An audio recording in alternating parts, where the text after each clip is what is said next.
Shortly after the passing of Nadav and Avihu, there is this what appears to be tense moment between Moshe Rabbeinu and Aaron HaKohen about Aaron's conduct in the face of being an oinen, just having lost his sons and not yet having buried them. And Moshe Rabbeinu acknowledges after Aaron explains himself and says, actually what you're saying makes sense. So we see how Rashi analyzes exactly what Moshe was acknowledging, and that will teach us a very intriguing lesson about Moshe and Aaron and their respective views on how the world and spirituality operate, which in turn tells us that there's space for both perspectives in our own lives. So the pasuk, commenting on the pasuk, Vayishma Moshe vayita beinov, that Moshe heard Aaron's explanation about why it is that he did eat the karbonos that were temporary as part of the inauguration of the Mishkan, even though he was an oinen, but he did not eat from the karmechatas of the carbon of Rosh Chodesh because it was a long-term carbon. So Moshe heard him vayita beinov, and the explanation was satisfying to him. It was good in his eyes. So Rashi comments on that. Pirush Rashi vayita beinov. What does it mean? It was good in Moshe's eyes. Says Rashi, hoide v'loy boish loy meloi shamaiti. He acknowledged, and he wasn't embarrassed to say, "I haven't heard." Now, the question is, what exactly is Rashi saying? The way you punctuate this might have very different explanations or meanings. So various commentators on Rashi say what Rashi was telling us is, She'ilu hoya Moshe boish. You've got to read it like this.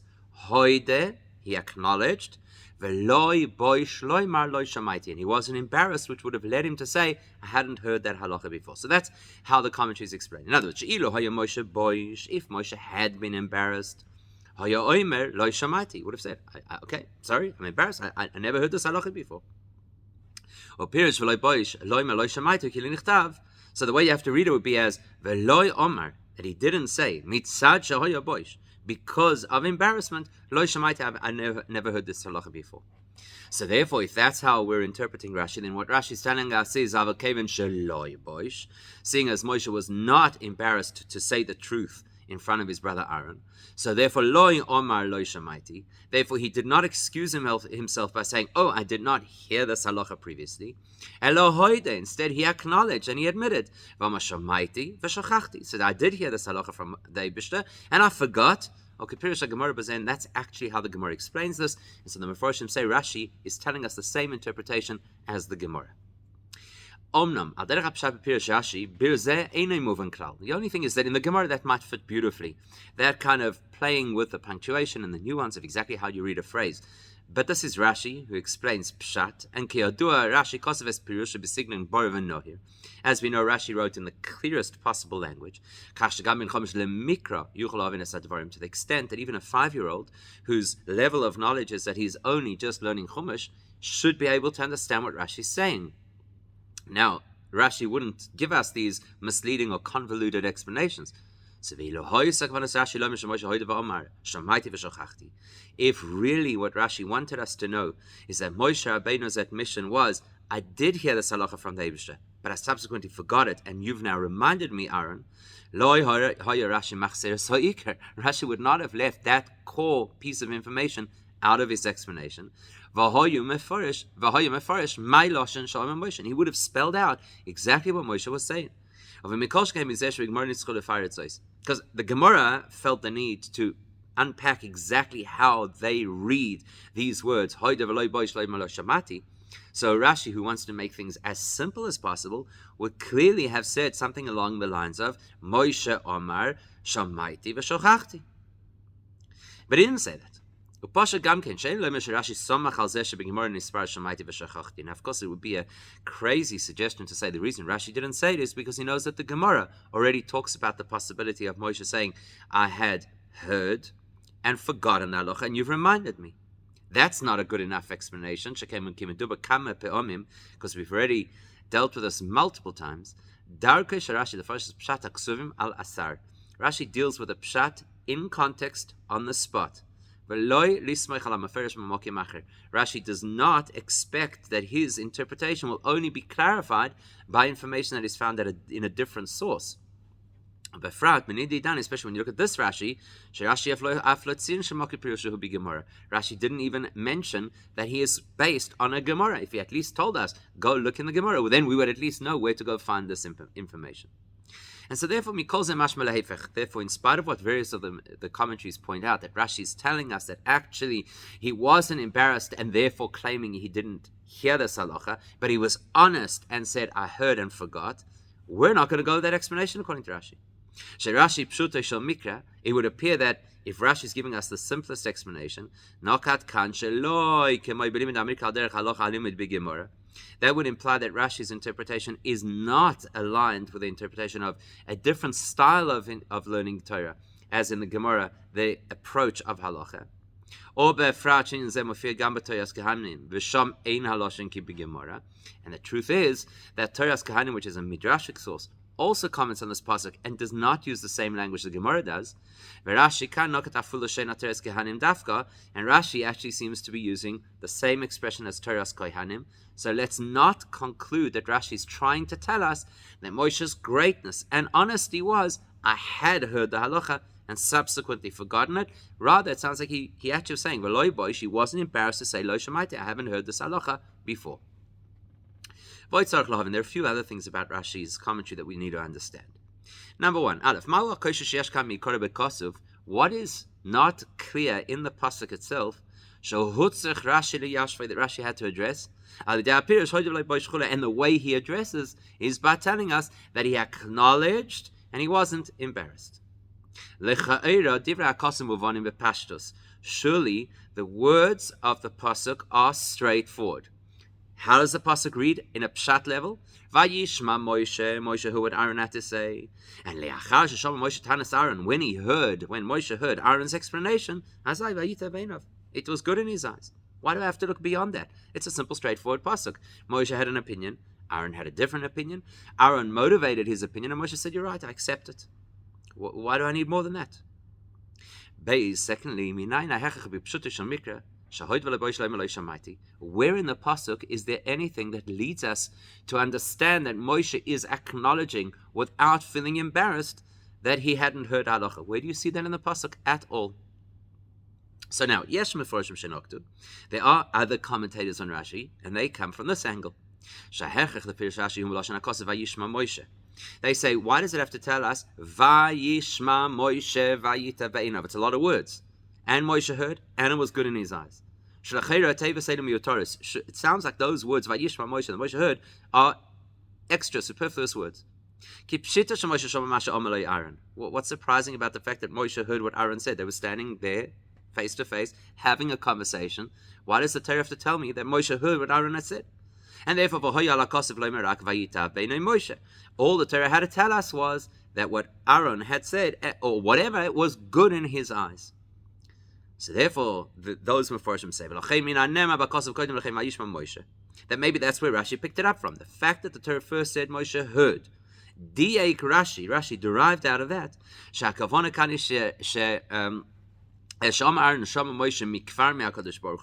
So therefore, maybe what Rashi is telling us is, you see, the Torah says, Vayishma, he already heard this before from Hashem. Now he's reminded again by Aaron. In between, he forgot this information. And that would explain why it was good in his eyes, because now when he heard it again from Aaron, it made sense, resonated, and reminded him of what he already knew. Now that's quite a problematic suggestion. It doesn't really seem to be the best explanation according to Pshat, and so therefore it doesn't seem to be the best explanation from Rashi's perspective. Key, for the following reasons. Number one, firstly, there are commentaries who then counter those commentaries by saying, surely it should have been then in past tense. Moshe had already heard this. Now it was good in his eyes that Aaron said it again. There should have been an emphasis on the fact that Moshe had already in the past heard this particular instruction or set of halachas. Also, if it's true that what alerts Rashi to the fact that there is information Moshe already knew and then forgot, and he's hearing again, and what that is derived from the words Vayishma Moshe, then Vayishma Moshe should have been part of the headline of this Rashi. But in addition to that, again, as we said before, if Rashi is going to tell us something, he'll say it clearly. Especially if Vayishma Moshe does not mean that Moshe heard what Aaron said, but rather that he had previously heard what Hashem said. Now that's taking it away from the pshat of the pasuk. If that is true, Rashi would have said that very clearly. Right? The pshat of Vayishma Moshe is that he heard what Aaron said. At least what Rashi should have said is, I heard this and I forgot it. Which might have helped us to explain what the expression Vayishma Moshe means. So it doesn't seem straightforward to us that is the explanation that Rashi picked it out of the words Vayishma Moshe. And so we're back to square one. Why does Rashi have to explain this at all? How does he get from the words Vayishma Moshe that he had heard and forgotten? In addition to which, we also have to understand that there are other places where Rashi deals with similar topics, and apparently in a different way. But Parshas Matos, Parshas Matos, where it says that Elazar HaKohen, Aaron's son, was the one who introduced the laws of how you deal with kalim that you get from non-Jewish people. Rashi says over there, because Moshe was upset at the fact that the soldiers who went to war against Midian did not do exactly as the Eibusha had told them, so he became angry. So therefore he made an halachic misjudgment, and what that meant was that he temporarily could not recall the halachas of how you kasha vessels that you had taken from non-Jewish sources. That's what Rashi says there in Parshas Matos. And then he says, you find a similar thing here in our Parsha, in Parshas Shemini, where it says that Moshe was angry at Elazar and Isamar about how they dealt with these various karbonos, which is the conversation we're dealing with right now. Says Rashi, he became angry, Moshe, so he made an halachic mistake and accused Aaron of doing the wrong thing. And then Rashi says, likewise, when he got angry with the Yidden when they were asking for water, the anger led him to make a mistake, and that's why he hit the rock instead of speaking to the rock. Now, because Rashi is the one who says that implies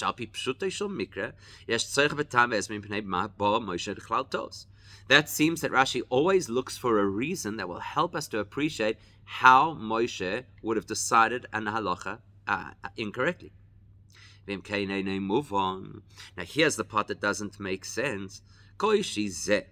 This question, how did Moshe arrive at the wrong halachic conclusion over here in our parasha about the Seirosh Chodesh?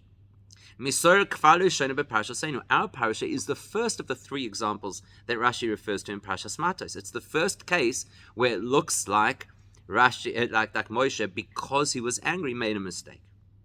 Then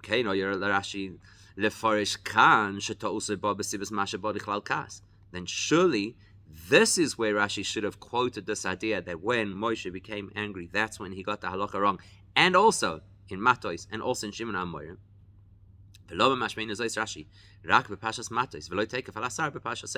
Why doesn't Rashi say it here, the most logical place to raise that point? How did Moshe make a mistake? Because he became, so to speak, angry. This would be the perfect environment to discuss it, and he doesn't. So to explain all of these questions, we have to know this. First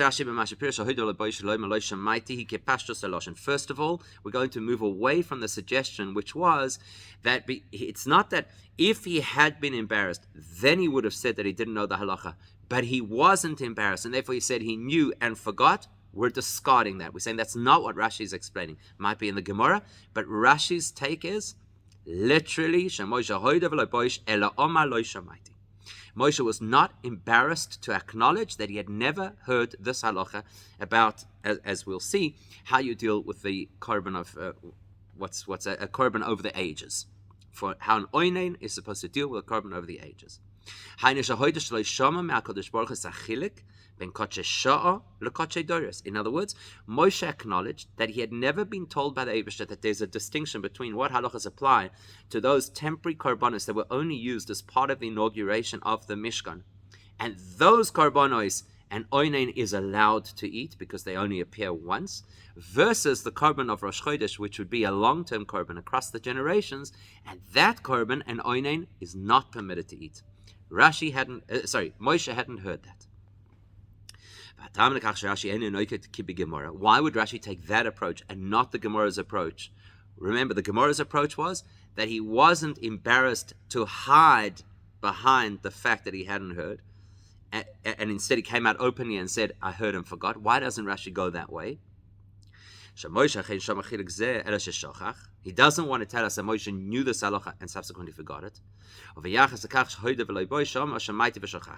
And he doesn't want to interpret that the embarrassment that he didn't have, or the fact that he overcame his embarrassment, was that he was able to say, I heard and I forgot. Why doesn't Rashi want to go that route? Because it would raise some very obvious questions, according to Pshat. According to Pshat, let's be honest, is Rashi going to tell us, wow, look at Moshe, he told the truth. What's the big celebration over the fact that Moshe Rabbeinu, the greatest sage of our history, the greatest prophet who ever lived, told the truth? If he had heard the halacha from Hashem and he had forgotten it. And not because of embarrassment that he would have made up a story that's false to say, never heard it. Why would you even think Moshe would do that? Secondly, if actually what we're dealing with over here is information that Moshe had heard from Hashem, what a chutzpah to use the expression, yeah, it's good to me. I think it's good. Would we be asking for a rating of Hashem's instructions? Gimel ve'ikr. And then even more powerful than that, the moment you see an expression like it was good for him, good in his eyes, that implies there was possibly an alternative. But out of the two alternatives, this was the one that found favor in his eyes. But if we'd go with the Gemara's explanation, which is that Moshe actually said, I had heard this information from Hashem and I subsequently forgot it,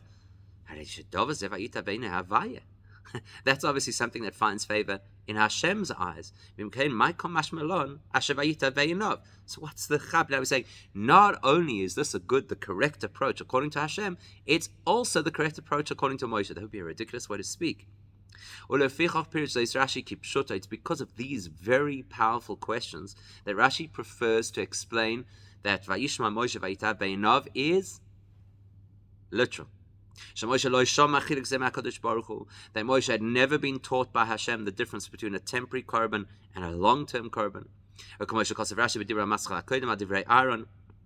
As Rashi discussed in quite a bit of detail in the previous pasuk, where it says, Hayitav be'enei Hashem, Aaron said, if we would have eaten this korban, the korban of the Sirosh Chodesh, would that have been good in Hashem's eyes? Says Rashi, Im shamaita b'kotshei shah, if you learned from Hashem, if you heard from Hashem that we're allowed to eat the korbanos that are unique to the inauguration of the Mishkan, that doesn't give you the right to extend that permission for us to eat the korbanos to other korbanos that are through the course of history. Now when you come from this perspective, now suddenly it makes sense. You can see why it is an accolade for Moshe that he acknowledged something, I hadn't heard this from Hashem. Because if he hadn't heard it from Hashem, if Moshe had not been given a clear instruction, that left him with choices. He could have just kept quiet, which would have obviously meant that he acknowledged Aaron's perspective. Or he could have gone beyond that and said, Aaron, you are correct. But he didn't have to make an announcement, and I was not given this information by Hashem. So it's a big deal that Moshe was willing, as a leader, the ultimate leader, to say something like that, which is very vulnerable, to say, I wasn't told this by Hashem. That will also explain as a Feshanem Avaitav Be'enov, who will help us understand why it's good in Moshe's eyes. Because it's not something he had heard from the Ebishasi. He had to objectively analyze whether this was a viable argument that Aaron put forward. It was a logical presentation by Aaron that Moshe could not corroborate against something he had heard from Hashem. So Vayita Ve'enov, it had to make sense to him personally. And the reason it was something he had to weigh in on intellectually is because in many respects, and many of the halachas of karbanos apply equally to karbanos that are only in a specific circumstance, like the inauguration of the Mishkan, and also in the karbanos that are over the course of history. Like Rashi told us about the Korban Pesach that they ate in Mitzrayim, that are certain things that we don't do in the Korban Pesach over the course of generations. Yet on the other hand, there are various halachas of the Pesach Mitzrayim that do apply over Pesach Doros. So we know that there is the possibility of that correlation. But in this particular case, there wasn't that clarity that the Eibishter had told Moshe, this is one of the ways that Kochei Doros and Kochei Shah, karbonos that are short-term and karbonos that are long-term, share the same halachos. And so Moshe had to hear it from Aaron, consider it, and then Vayita Beinov give it his accreditation, his approval. Now, our question was, what bothered Rashi in the first place to need to even have this conversation? What's difficult to understand about a pasuk that says Moshe heard Aaron and he acknowledged? What motivated Rashi to comment at all? Or by Frat Pirush then, especially a commentary that speaks about Moshe Rabbeinu acknowledging almost like a lack on his part. Almost the exact opposite of what we suggested earlier. Earlier we thought that the key was that Vayishma Moshe were the extra words. Turns out that the extra words, the superfluous words in the pasuk, or what appear to be superfluous until Rashi explains them, are the words Vayita Beinav, that it was good in his eyes. Why is that relevant to us if it's good in Moshe Rabbeinu's eyes? Shekain. Obviously we know that Moshe heard, physically heard, what Aaron had told him. But the truth is, when the Torah speaks about hearing, it's not just talking about auditory processing.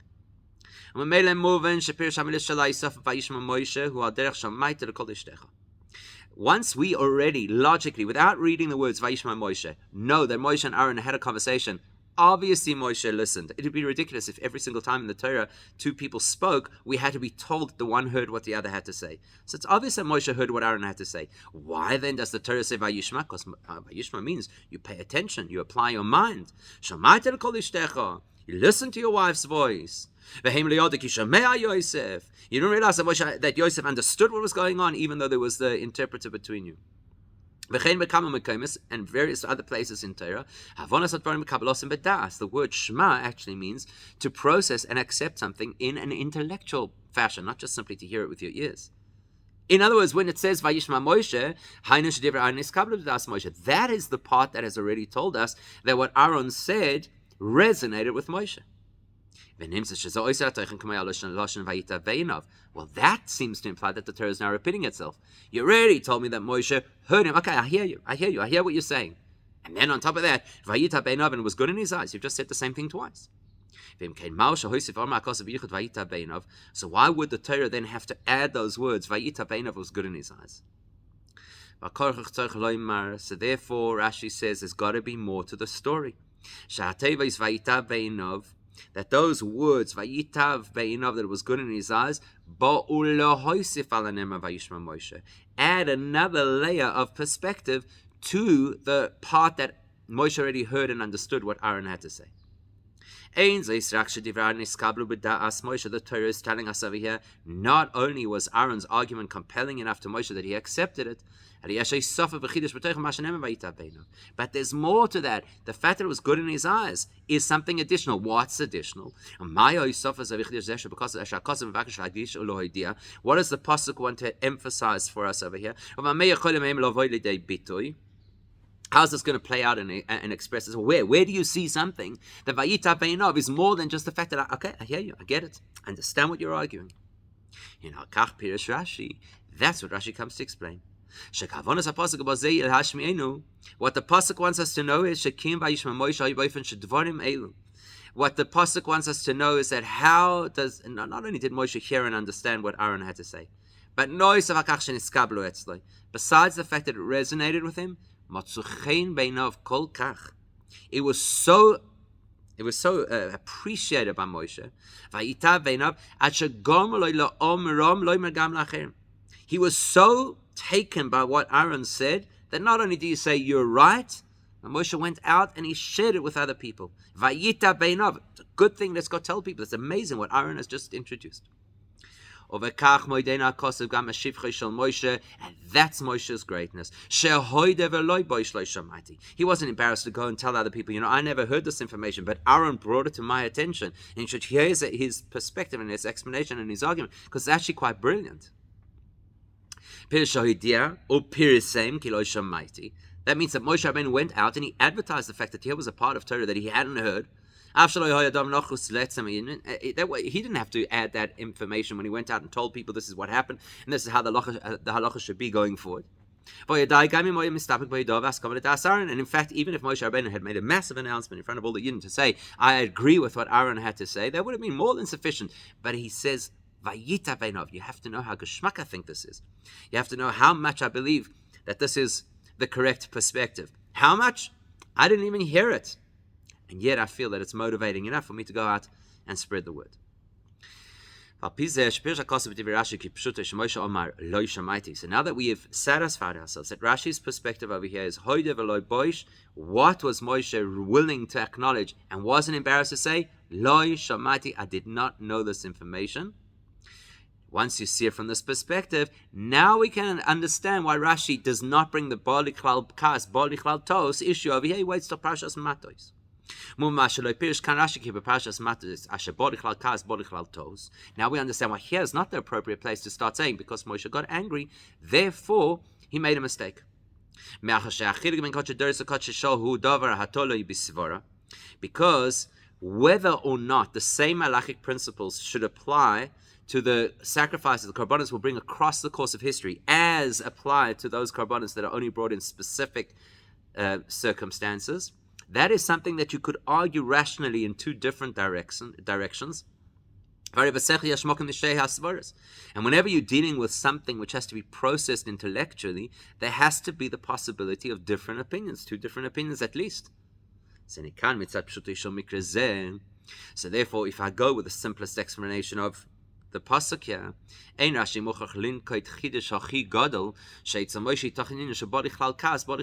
this is not the place where you have to start saying, oh, but you know what happened over here? Moshe got angry and therefore he lost his way and he made the wrong decision. When you could just simply say, there are two different opinions, and Moshe went with one and Aaron went with the other. So this is not the place to say, I have proof that when Moshe lost his cool, he lost his perspective. And that's a very, obviously, crude way to say it. Whereas when you get to Parshas Matos, in Parshas Matos, it's very clear that Moshe is actually angry at the soldiers for not fulfilling their obligations in that war against Bnei Midian. And sparing Dafka, the girls who were the cause of the problem. Moshe is angry, so to speak. And therefore that made him make a mistake. So what happens? So now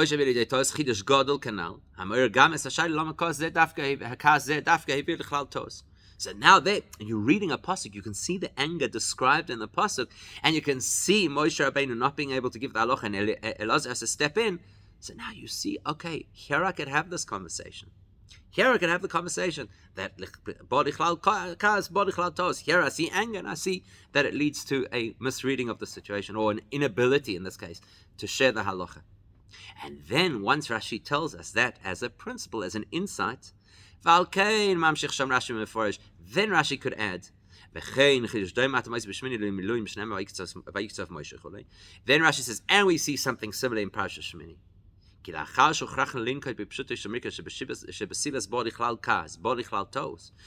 once Rashi has found a compelling argument in Torah where you see clearly that growing angry leads a person to forget the correct halachic perspective, then we have insight we could use retroactively, going back to the story of Parashat Shemini. Now I realize that in Parashat Shemini, it was the fact that Moshe was angry at Elazar and Isamar. That's what caused Moshe to come to the wrong halachic conclusion. And which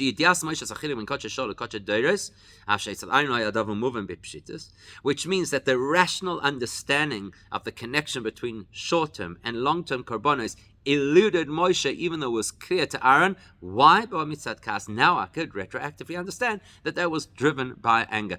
But in this pasuk in Shemini, we don't yet have a compelling reason to believe that anger drives a person to mistake a halacha.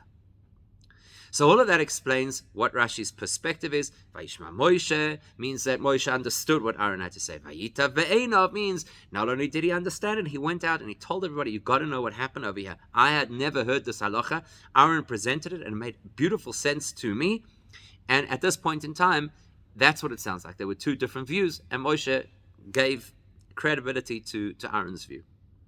Now, what we've got over here clearly is two worldviews, actually, not just two views of a specific halacha, but it develops into two worldviews, Moshe and Aaron, which are two paradigms of how you're supposed to see the world. And that comes out in the richer perspective that Rashi offers us.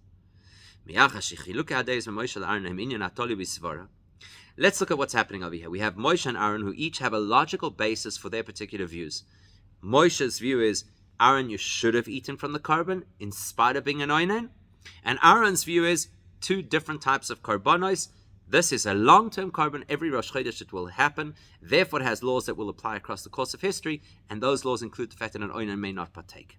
So there's two logical perspectives. Tzarich lavin, we need to understand this. Aleph, first of all, we have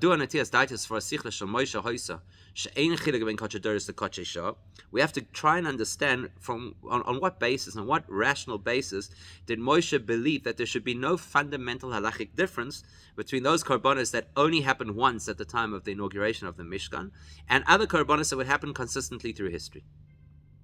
Versus, why would that be so different to Aaron's perspective, which is obviously they're different. Number two, Beis. Let's go with Moshe's perspective that he doesn't see a distinction between those korbanos that are only at the Mishkan time and those korbanos that are across history. And Moshe is so clear about it. To the extent that when Moshe sees that Aaron didn't behave that way and he wouldn't eat the korban of Rosh Chodesh, Moshe is so clear on his perspective that he gets angry at Aaron and his family. So why did he change his mind when he hears from Aaron? And Aaron doesn't quote any proof. It's not that the Eibishter told me. He just says to him, surely this is how it works. That there should be a fundamental distinction between these two styles of korbanos. Why did it suddenly change such a great difference to the point that now Moshe's happy with Aaron said? So wait a minute, he's angry at Aaron. Why did you behave that way? Then Aaron explains something to Moshe. Oh, all good. Vayita ve'inav. It's clear. It makes perfect sense in my eyes. What changed? We can really understand this best by understanding the perspective of Chassidus. We're going to look at two real differences between Moshe and Aaron, fundamentally spiritual differences. First, we'll start Kiddisa b'Medrash, like the Medrash says, Chesed ze Aaron ve'emes ze Moshe. The entire approach and service of Hashem of Aaron is all built around Chesed, Moshe emes, absolute integrity. Now, one of the clear distinctions between absolute truth and integrity versus kindness and tolerance is that truth and integrity never shift or waver. It doesn't matter where or when you are, truth is truth. To the same extent and in the same fashion, something is absolutely true, whether it be in the 21st century or in the 1st century, in the Western world or in the Far East. Makes no difference. So truth is unwavering. Whereas if you live in the world of kindness, chesed is all about doing goodness for others, sharing with others, making others, enriching their life, making them feel good. Well, if you want to be kind to people, you have to know who they are, what speaks to them, what is their love language, how do you relate to them? Nobody's the same. So emes is like consistent right throughout, and chesed is tailor-made.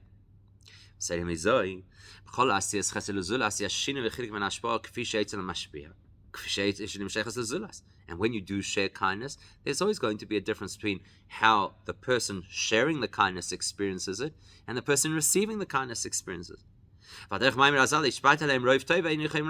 Gemara tells us in Tainis about Choni Ma'agel, that he says, if you give us too much goodness, we also can't handle it. Too much chesed also not a healthy thing. Now, when you're looking through the lens of Moshe Rabbeinu, whose perspective on life is truth with a capital T, so therefore you take from that perspective, say any time there's a question or a doubt, your perspective has to be every scenario. If I'm not sure, then I have to find the most consistent way that things will run. So now we've got a question over here. What does an oinen do with this korban of Rosh Chodesh? Moshe says there's got to be integrity right throughout. Whatever halacha applies to those korbanos that we brought in honor of the Mishkan, those same halachas should apply to those korbanos we're going to bring through the course of history. Whatever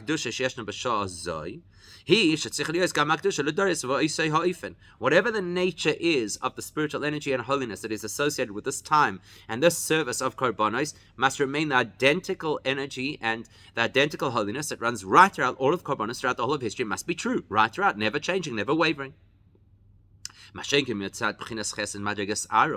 Whereas when you look through the lens of Aaron, who manifests kindness, Aaron's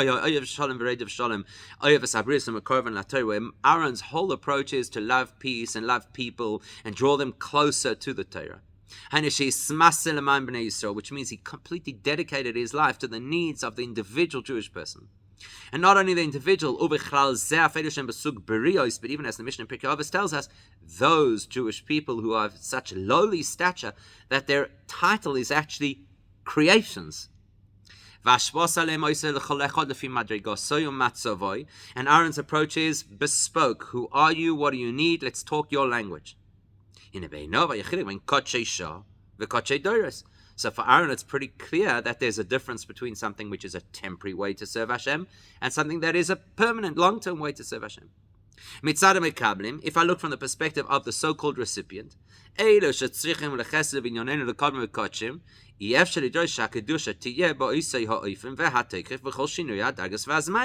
so Aaron's approach is, everybody is different. Nobody's going to have the same consistency of dedication right throughout every scenario in their life, and by extension, not every service of Hashem is identical. Take it a level deeper. This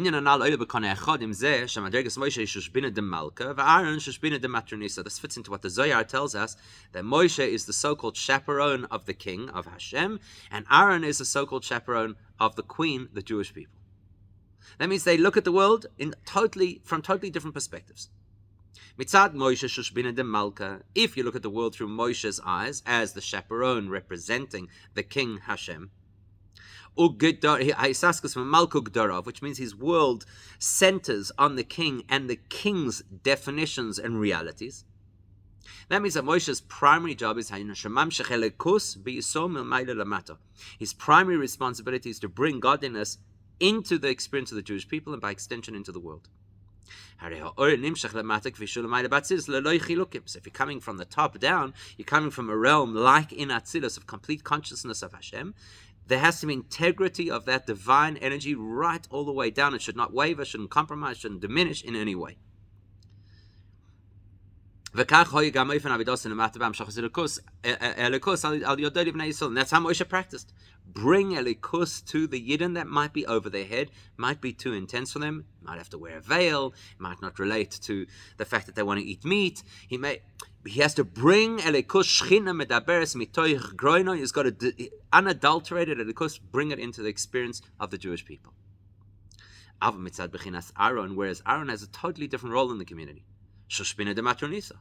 He is the chaperone of the queen, of the Jewish people, which means he has to deal with the queen and the realities that the queen lives in. In other words, our reality. Aaron has to completely look at our reality. Which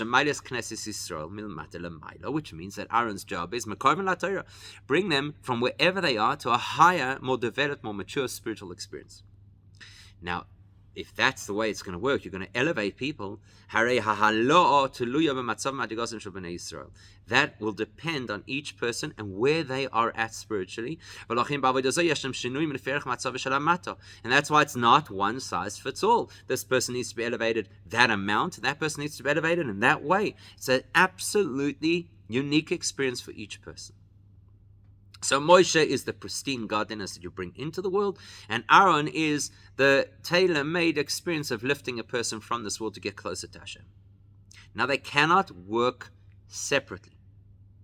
So what do we see in our story? When Moshe hears what Aaron has to say. Moshe is talking from Atzilos language, but Aaron responds to him from real life in the Asiyah realm. When Aaron tells him Yeshem Shinuyim, that there are shifts and changes, waxing and waning. And when you're in a temporary experience of serving Hashem, it's not the same as when you're in a permanent experience of serving Hashem.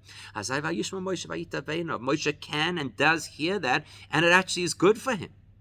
Meaning, in spite of Moshe's highly elevated spiritual state, he hears and resonates with it. And at that moment, something fundamental shifts. That the approach of lifting people in line with where they're holding, and it's not a one-size-fits-all, and you have to consider their unique circumstances and experiences, that is now no longer only the perspective of chesed, it is also seen and accepted from Moshe's perspective, the perspective of truth. In other words, to deal with people at their level, speak their language, and help them to become the best they could become is emes. Let's explain it better. We know there's a very interesting comment that the Alter Rebbe gives in explaining how Beinonim serve Hashem. So what does the Alter Rebbe say? Because Beinonim have this experience of an intense love of Hashem only during the height of davening. Says the Alter Rebbe, this love that Beinonim experience, if I'm looking from the perspective of Beinoni, for them, it is considered the most beautiful, perfect, honest service of Hashem. Complete truth. On a personal level, relevant to the levels, relative to the levels of a Beinoni. Says the Alter Rebbe in the same discussion, were you to compare this to the avodah of tzaddikim, which is the truth of truth, the most profound degree of truth, this would not be considered real service of Hashem at all. Why not? Because once they stop davening, it dissipates. And for a tzaddik, that's not good enough. It's got to be 24/7, 365. And the Pasuk tells us, if something is true, that will continue forever. If I take a break in the middle, that's an indication. That's false. In other words, the Alter Rebbe gives us an impression that there is emes and there's emes lamitoy. There's truth relative to where you're at, and then there's truth in its most pristine form. The truth is that the only place you can have absolute truth with a capital T is godliness. Like the Pasuk says, the Eibusha is truth. In our world that we live in, the created reality, there can be no truth at all. Why not? Because all things were created. That means there was a time they didn't exist, so they weren't true then, and they all disappear over time, so there will be a time where they're no longer here. They won't be true at that point. So when you see truth amongst created entities, you'll argue, if you want to be a purist, it's only truth and integrity relative to where they are. But if I want to be serious about it and look how things are at the highest levels, this is not called truth. This is called trying your best. It's not truth. So actually what you have to say is that the Eibishter, who is truth, instills truth within the world as well. These are glimpses of godliness and the truth of Hashem that shine through the created reality as well. So you could be dismissive and say, fair, hypocrisy, you're not consistent, you don't have integrity. Or you could say, these are moments where you could see the emes havaya that comes through the experience of a person living in this world. We actually have another similar expression, similar to what we explained elsewhere in Chassidus. What does it say? You have to serve Hashem. What's moedecha? To the extreme. But still it's moed shelcha. It's the extreme, totally unfettered part of that person's service. In other words, relative to what they normally do, this is bli gvul. This is them breaking out. What happens when an individual pushes themselves to break out of their normal natural conduct to a level of extreme dedication to Hashem? It arouses and awakens from Hashem ma'oid, the bli gvul of Hashem's input and bracha, etc. Even though you'll say, but one individual's ma'oid, pushing themselves beyond themselves, might not even be the next person's starting point. And the truth is, it might actually be an extremely limited step. So big deal. So you put on tefillin once. So maybe that was a big thing for you, but you know there's people who've been putting on tefillin since they're 13 years old. The fact is that there is no such thing as bli gvul, beyond any restrictions, but beyond any definitions, except for Hashem. And everything that exists through creation is fundamentally mugbal, limited. Therefore, it's impossible for any created being, including you and I, to ever have an experience that is beyond limitations. Okay, and therefore, how did the Eibishter design it? As soon as any one of us pushes ourselves beyond ourselves, what happens is that connects you directly to the Eibishter, and that allows us to be turbo boosted by the Eibishter, who taka is bli gvul, who is really beyond any restraint or restriction at all, and that lifts our efforts to a whole different level. For which reason?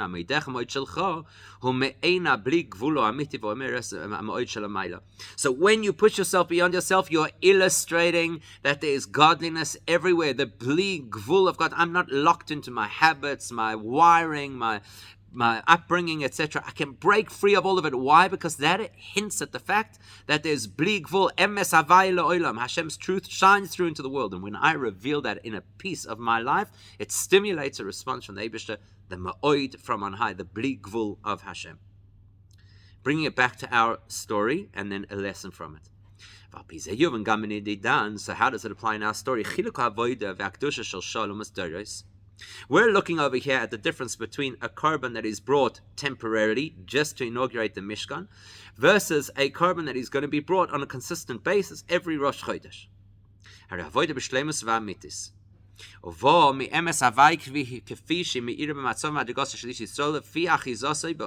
So when I look at this avodah shah, the avodah of temporary connection to Hashem, you'll say it's not nearly as powerful or as consistent or whatever as something that happens to Doros, but at that moment it allows the emes havaya, the truth of the Eibishter, to reflect in this moment.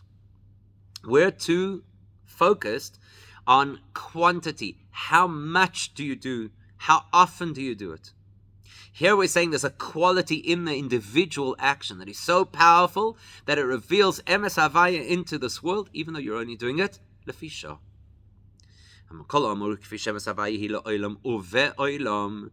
that is emes havaya lo olam, meaning to say the context of expressing Hashem's truth in or with in relation to the world. That's our experience of godliness.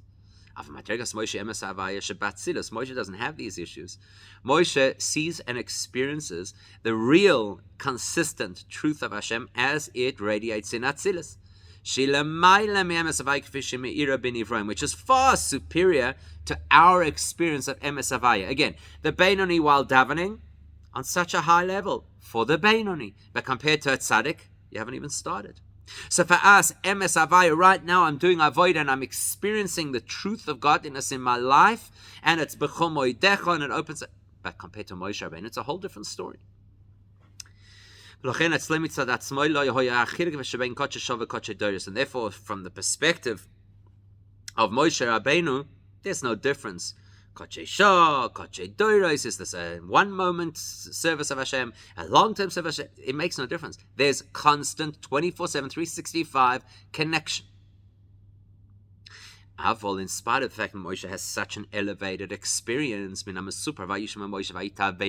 on. The fact that Moshe acknowledges Aaron's perspective, and not only acknowledges, but Vayitav Beinov, it's good for him. He gets it's like almost geschmack. That implies that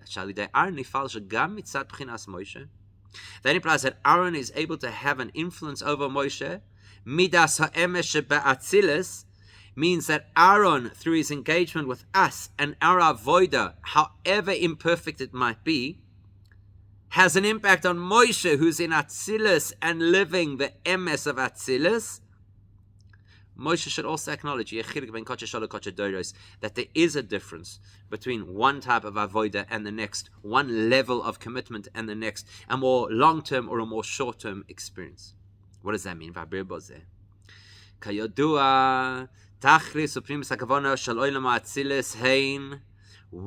is there a world of Atzilus in the first place? What? Because the Eibishter needed some high, elevated spiritual place? There is a world of Atzilus to create the possibility of revealing godliness in lower worlds. Atzilus is a stepping stone so that we'll get to Olam Hazeh where we could reveal godliness.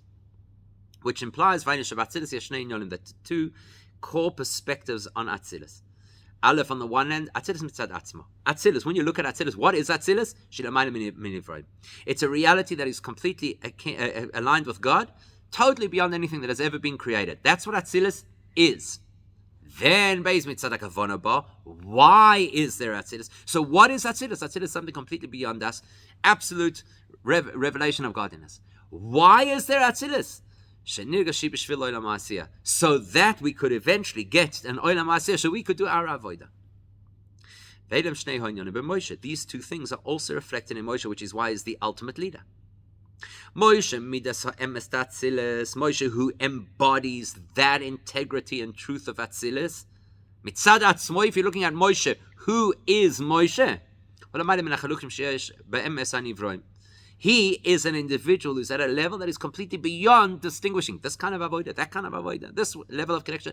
He's just got the highest consistent level of connection. Whereas Aaron, who is very much the ambassador of the Jewish people, Moshe, whose job it is to reach out to the lowliest Jew and bring them close to Moshe's Torah. Therefore, his job is Giles HaKavona.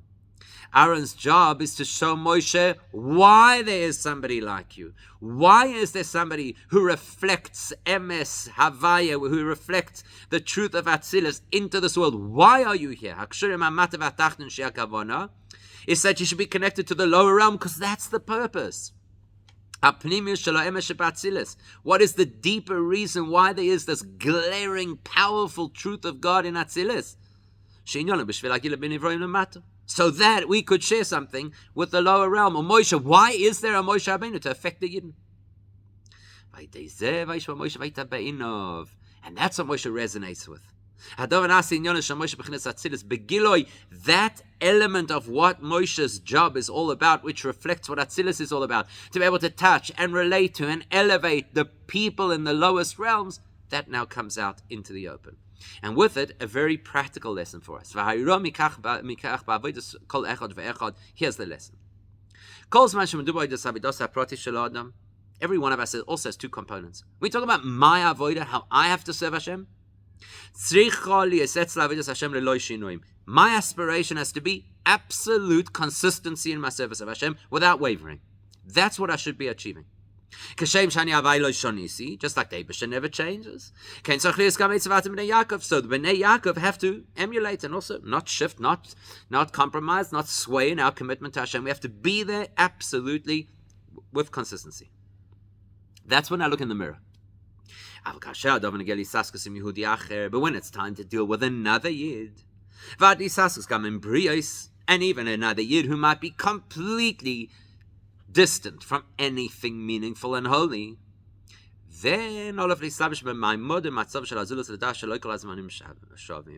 you have to acknowledge that he's not going to necessarily have that consistency, and he'll have his ups and his downs and his failures, and you have to acknowledge that. And you can't start to have a positive impact on another person, especially if that's a person who is spiritually distant, and you can't help that person. You'll never get anywhere if what you have is expectations and demands and pressure. That person should always be at a consistent level of commitment to Hashem. It's very powerful for us because we do so much by nature of being in the Chabad world, of reaching out and trying to be mashpia and hoping that people will become more engaged with their Judaism. And then we often have expectations of consistency and expectations that they won't mess up.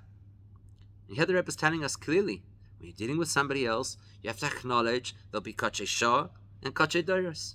There'll be moments of connection and moments of not such great connection. And when you do actually engage with other people, including those who are very spiritually deficient, with a real appreciation and understanding of their reality, that they're not just like this going to be consistently where you'd like them to be. That's how you'll actually have a positive and meaningful impact on them.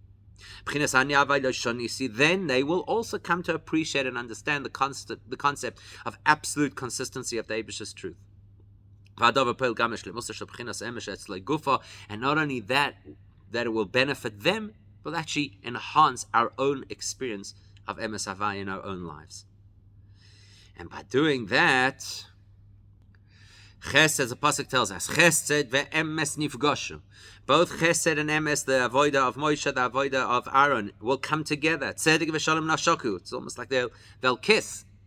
V'zayni, then we'll get to the point of nishlam milei hakavana shel nisav HaKadosh Baruch Hu liyos le'dira b'sachtainim.